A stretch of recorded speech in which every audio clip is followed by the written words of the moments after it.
ದಯವಿಟ್ಟು ನೀವು ಸಚಿವರಿದ್ದೀರಿ, ವಿರೋಧ ಪಕ್ಷದ ನಾಯಕರ ಥರ ನೀವು ಮಾತಾಡೋಕ್ಕೆ ಹೋಗ್ಬೇಡ್ರಿ. ಸಚಿವರಿದ್ರಿ, ನಿಮ್ಮ ಸ್ಥಾನಕ್ಕೆ ಗೌರವ ಕೊಟ್ಟು ನೀವು ಎಲ್ಲೆಲ್ಲಿ ಫ್ಲಡ್ ಬಂದಾಗ ವಿಸಿಟ್ ಮಾಡಿರಿ, ಪರಿಹಾರ ಕೊಡೋಂಥ ಕೆಲಸವನ್ನು ಮಾಡಿರಿ. ಕೇಂದ್ರ ಸರ್ಕಾರ ಏನು ಮಾಡ್ತು, ರಾಜ್ಯಾಧ್ಯಕ್ಷ ವಿಜಯೇಂದ್ರ ಅವ್ರು ಏನು ಮಾತಾಡ್ರಿ ಅವೆಲ್ಲವೂ ಬಿಟ್ಟುಬಿಡ್ರಿ. ನಿಮ್ಮ ಕೆಲಸ ನೀವು ಮಾಡಿರಿ. ಇವತ್ತು ನೀವು ಅಧಿಕಾರದಾಗಿದ್ದೀರಿ, ನೀವು ಕೆಲಸ ಮಾಡಿರಿ. ನಾವು ಅಧಿಕಾರದಾಗ ಇದ್ದಂಥ ಸಂದರ್ಭದಲ್ಲಿ ಎಷ್ಟು ಅನುದಾನ ತೊಗೊಂಬಂದೀವಿ, ಫ್ಲಡ್ ಬಂದಾಗ ಎಷ್ಟು ನಾವು ಪುನರ್ವಸತಿ ಕೇಂದ್ರಗಳನ್ನು ಮಾಡಿದ್ದೀವಿ, ಫ್ಲಡ್ ಬಂದಾಗ ಮತ್ತು ಜನರಿಗೆ ತೊಂದರೆ ಆದಾಗ ಎಷ್ಟು ಪರಿಹಾರ ಕೊಟ್ಟಿವಿ, ತೆಗೆದು ನೋಡ್ರಿ. ಯಾವುದು ನೋಡಲಾರ್ದ ಸುಮ್ಮನೆ ನನಗಂತಸದ ಒಂದು ರಾಜ್ಯದಲ್ಲಿ ಇಬ್ಬರು ಸಚಿವರು ಇದ್ದಾರೆ. ಆ ಸಚಿವರು ಮೋದಿ ಸಾಹೇಬರಿಗೆ ಕೇಂದ್ರ ಸರ್ಕಾರಕ್ಕೆ ಬೈಯೋದು ಬಿಟ್ಟರೆ ಬೇರೆ ಕೆಲಸನೇ ಮಾಡಂಗಿಲ್ಲ ಅವರು.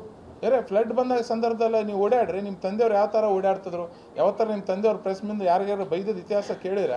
ನಿಮ್ಮ ತಂದೆಯವ್ರು ಯಾವ ಥರ ಕೆಲಸ ಮಾಡಿದ್ರೆ ಅವ್ರು ನೋಡ್ಯಾರ ನೀವು ಕೆಲಸ ಮಾಡಿರಿ.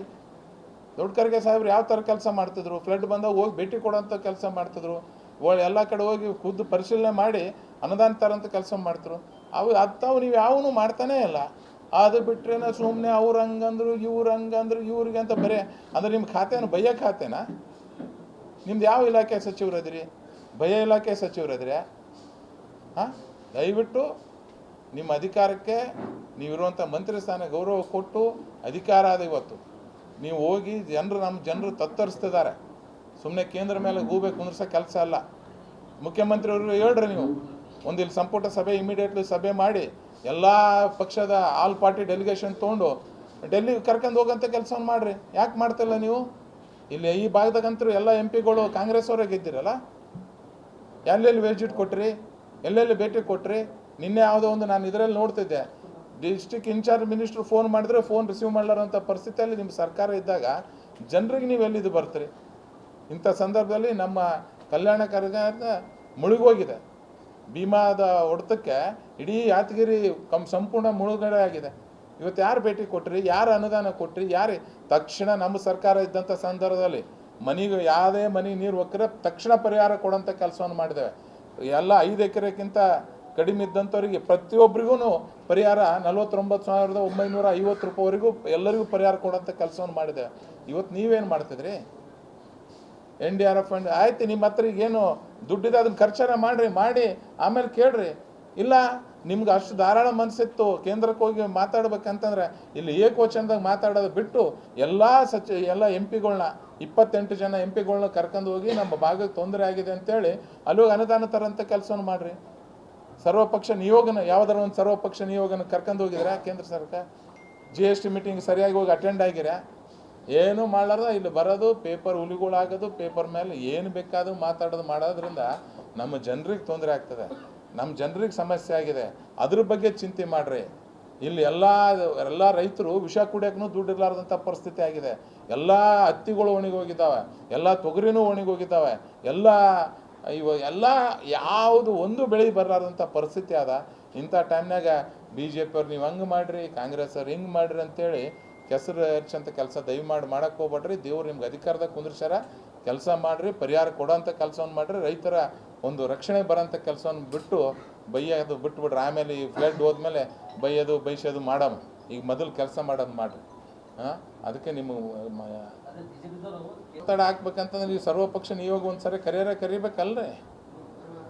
ಒಂದು ಯಾವ ಥರ ಸರ್ವಪಕ್ಷ ನಿಯೋಗ ಕರೆದಾರ ಓಲಿ ಇಲ್ಲಿ ಫ್ಲಡ್ ಬಂದದಂತೇಳಿ ಮುಖ್ಯಮಂತ್ರಿಯವ್ರಿಗೆ ಗಮನಕರ ಆದ?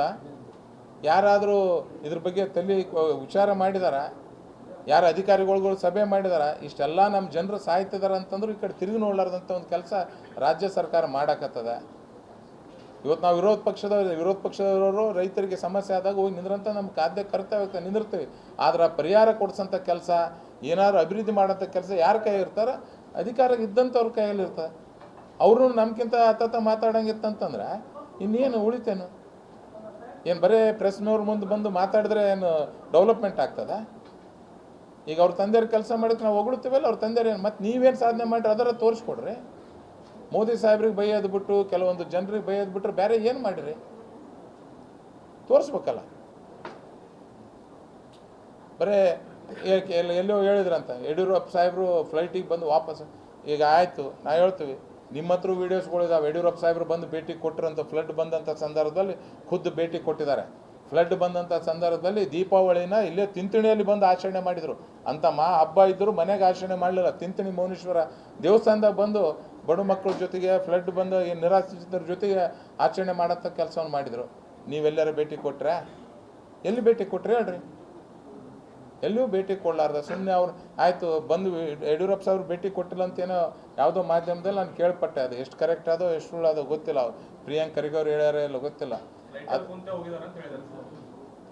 ನಾನು ಯಡಿಯೂರಪ್ಪ ಸಾಹೇಬರು ಮೊನ್ನೆನೂ ಅವರು ಏನು ಓದ್ ಗೌರ್ಮೆಂಟ್ನಾಗೂ CM ಆದಂಥ ಸಂದರ್ಭದಲ್ಲಿ 2021 ಸಂದರ್ಭದಲ್ಲಿ ಅವರು ಸುರ್ಪುರ್ಗೂ ಭೇಟಿ ಕೊಟ್ಟರು. ಫ್ಲಡ್ ಬಂದಂಥ ಸಂದರ್ಭದಲ್ಲಿ ಬೇಕಾದ್ರೆ ನಾನು ಫೋಟೋ ವೀಡಿಯೋಸ್ ಕಳಿಸ್ತೀನಿ.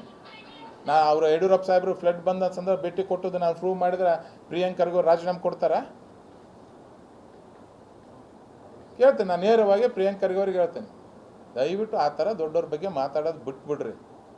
ಯಾಕೆ ಪ್ರಾಬ್ಲಮ್ ಏನಾಗ್ತದೆ ಅಂದರೆ ನಮ್ಮ ಪಾರ್ಟಿಗೆ ಕೆಲವೊಂದು ಜನ ದೊಡ್ಡವರು ಎಲ್ಲರೂ ಅಡ್ಜಸ್ಟ್ಮೆಂಟ್ ಇದ್ದಕ್ಕೆ ಈ ಒಂದು ಪ್ರಾಬ್ಲಮ್ ಬಂದಿದೆ. ಸಾಮಾನ್ಯ ಕಾರ್ಯಕರ್ತರು ಸಹಾಯ ಅಂತ ಪರಿಸ್ಥಿತಿ ಬಂದಿದೆ. ಅದು ಬಿಟ್ಟು ಇವತ್ತು ನಾನು ನೇರವಾಗಿ ನಿಮ್ಗೆ ಹೇಳ್ತಿದ್ದೀನಿ, ಎಲ್ಲ ರಾಜಕೀಯ ಬಿಡ್ರಿ. ಇವತ್ತು ನಿಮ್ಮ ತಂದೆಯವರು ಒಳ್ಳೆ ಕೆಲಸ ಮಾಡ್ರೆ ನಿಮ್ಗೆ ಅಧಿಕಾರ ಸಿಕ್ಕಿದೆ. ನೀವು ಅಧಿಕಾರನ ಸದ್ಬಳಕೆ ಮಾಡ್ಕೊಂಡು ರೈತರ ಹಿತರಕ್ಷಣೆ ಕಾಪಾಡಿ ನಮ್ಮ ಭಾಗದ ರೈತರಿಗೆ ಶಕ್ತಿಯಾಗಿ ನಿಂದ್ರಂಥ ಕೆಲಸವನ್ನು ಮಾಡ್ರಿ. ಹೊರತಾಗಿ ಸುಮ್ಮನೆ ಪೇಪರ್ ಬಂದು ಮಾಧ್ಯಮದವರಿಗೆ BJP ಅವ್ರಿಗೆ ಬೈಯೋದು, ಮೋದಿ ಸಾಹೇಬ್ರಿಗೆ ಬೈಯೋದು ಬಿಡ್ರಿ. ನಿಮ್ಮ ಉತ್ತರ ನಮ್ಮ ಪ್ರಶ್ನೆಗೆ ನಿಮ್ಮ ಉತ್ತರ ನಿಮ್ಮ ಕೆಲಸ ಹೇಳಿ, ಹೊರತಾಗಿ ನಿಮ್ಮ ಬಾಯಿ ಮಾತಿಂದ ಹೇಳಿಕೆ ಬೇಡ. ನೀವು ಮಾಡಿದ ಕೆಲಸ ನಮಗೆ ಉತ್ತರ ಕೊಡಬೇಕು. ಅಂದಾಗ ಈ ಭಾಗಕ್ಕೆ ಅನುಕೂಲ ಆಗ್ತದೆ. ಇಲ್ಲಂತಂದ್ರೆ ಸುಮ್ಮನೆ ಅದೇನು ಮೈಕ್ ಸಿಕ್ಕಾಗ ಪೌರುಷ ತೋರಿಸ್ದಂಗೆ ಆಗ್ತದೆ. ಆ ಥರ ಆಗಕ್ಕೆ ಹೋಗ್ಬೇಡ್ರಿ. ಇನ್ನೂ ಸಣ್ಣ ವಯಸ್ಸಿದೆ, ಇನ್ನು ಭಾಳಷ್ಟು ನೀವು ಅಧಿಕಾರದಲ್ಲಿದ್ದೀರಿ, ಭಾಳಷ್ಟು ಬೆಳೆಯೋದ. ಒಳ್ಳೆ ಕೆಲಸ ಮಾಡಿ ಬೆಳೀರಿ. ಹೊರತಾಗಿ ಬರೀ ಈ ಪೇಪರ್ ಮುಂದೆ ಬಂದು ಮಾಧ್ಯಮದವ್ರ ಮುಂದೆ ಬಂದು ಈ ಬೈಯೋದು ಇವತ್ತಿಗೆ ನಿಂದಿರಿಸಿ ಕೆಲಸ ಮಾಡಿ ತೋರಿಸಿ. ನಾವೇ ಎಲ್ಲೇ ಸ್ಟೇಟ್ಮೆಂಟ್ ಕೊಟ್ಟಾಗ ಇಲ್ಲಪ್ಪ ಪ್ರಿಯಾಂಕ್ ಖರ್ಗೆ ಅವ್ರು ಈ ಥರ ಕೆಲಸ ಮಾಡಿರಿ ಅಂತ ಹೇಳ್ಬೇಕು.